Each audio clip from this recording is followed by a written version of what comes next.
Ho molte cicatrici che mi sono fatta da piccola perché litigavo molto spesso con mia sorella, infatti ne ho un paio, una qui, piccolina, e l'altra qui. E sì, insomma diciamo che ci sono stati molti incidenti dentro casa per le nostre litigate. I've got a few scars. I've got a lot of stretch marks actually. Uno sul collo e 4 nella pancia. Ho una cicatrice che parte da questo orecchio e arriva fino a qua e se in testa è praticamente una riga bianca dove non ci sono i capelli. Cicatrici per me è un momento bello e anche brutto, specialmente nell'intimo della persona.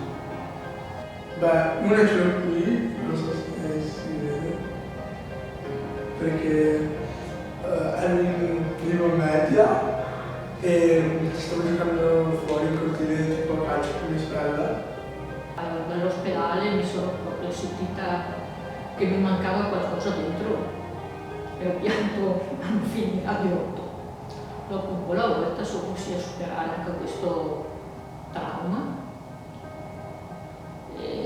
Perché nel frattempo ho avuto altri problemi, ho avuto la mamma con l'Alzheimer, dopo un lungo periodo che è stata a letto, per malattia, che si è conclusa con la morte praticamente della mamma.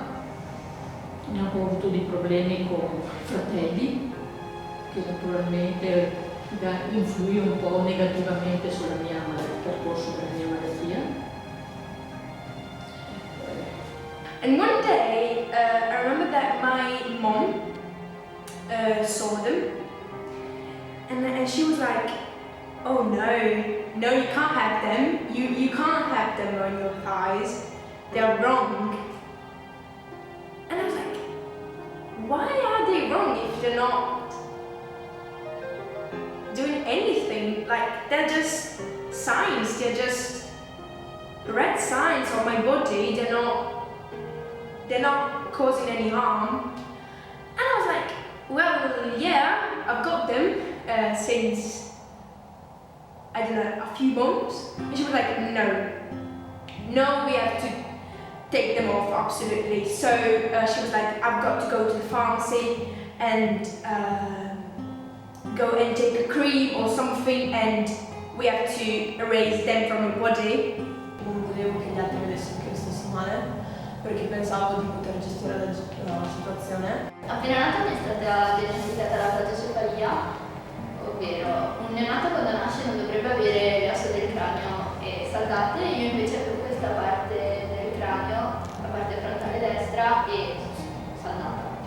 Quindi se non mi avessero operato sarei diventata probabilmente cieca, sorda e avrei la faccia sfigurata. E tipo in un contrasto sono andato da speciale e sono finito con la testa addosso al muro e mi sono spicciato la testa. E qui ho preso, cioè io ho il muro a mattoncini e ho preso tra 2 mattoncini e quindi ho finito il braccetto dei mattoncini che mi sono sbregato qua. Beh, all'inizio ho fatto male, poi è stato divertente perché tipo a scuola, tutta la scuola per una settimana che me la tenete bene. E tipo all'inizio a girare voci, gente mi chiede che mi va a chiedere perché me la tenete bene. Poi eravamo così e poi sono andato alla festa di classe delle elementari e tipo ho anche l'audio che me la tenete bene. E la sera dopo la mamma di mia ex compagna che fa l'assistente sociale ha chiamato mia madre e fa: "Scusa Antonella, io ho riflettuto tanto che la manda a chiamarti e dirtelo."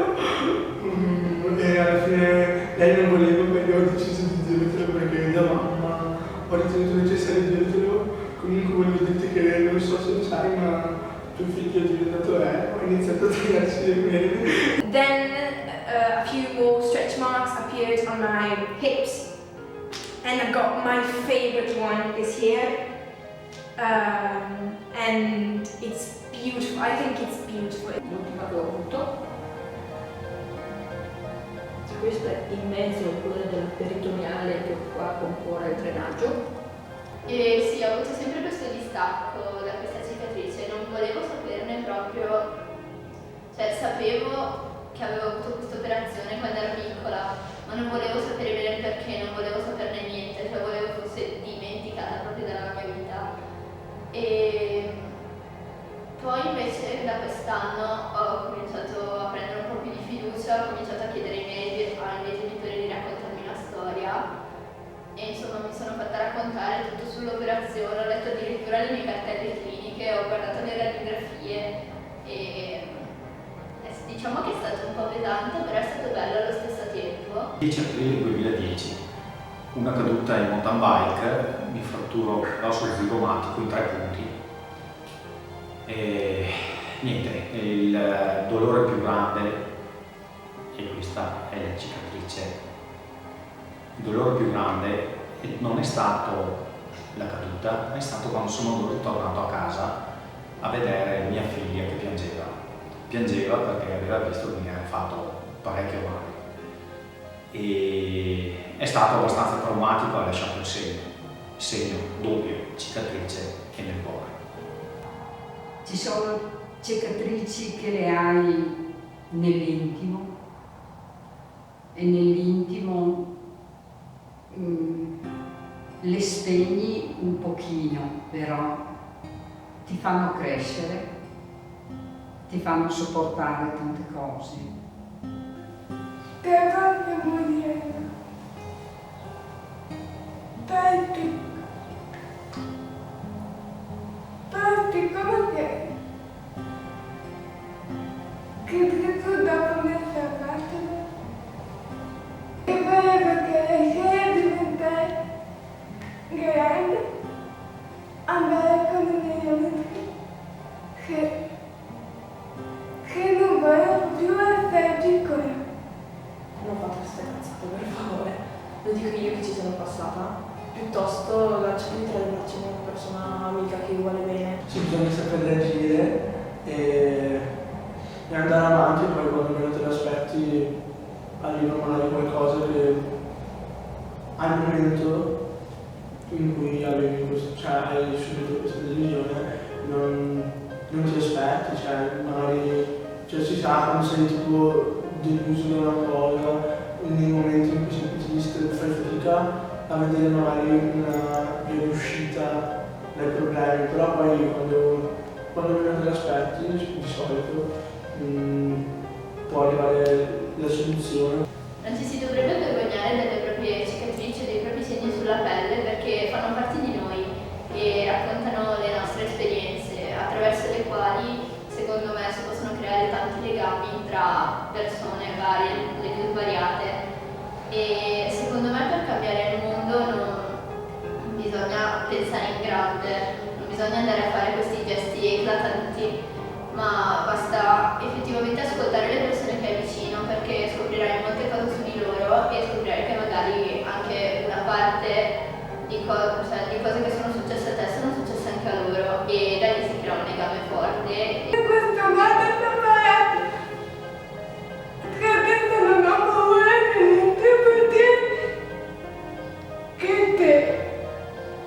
che quando ho fatto quell'esperienza di teatro che secondo me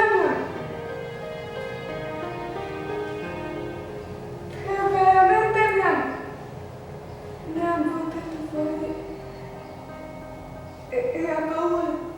La cicatrice è un segno che ti insegna, a volte ti insegna a capire che hai sbagliato, a volte ti insegna a guardarti attorno e capire che ci sono persone che ti vogliono veramente bene. I think scars are beautiful because they tell a story. They can tell a sad story or a happy story, but at the end, it's the final part, it's the final result that count. So I think they are beautiful. If you have a body with stretch marks or any other type of scar, just leave them because They are part of your body and they are important. La cicatrice ti permette di fermarti, osservare, pensare e riflettere e dire quanto fortunata sono perché nel dolore riesco a apprezzare la vita e la vita è un dono che ce l'abbiamo tutti e dobbiamo saperlo valorizzare perché si vive una volta solo e si vive bene.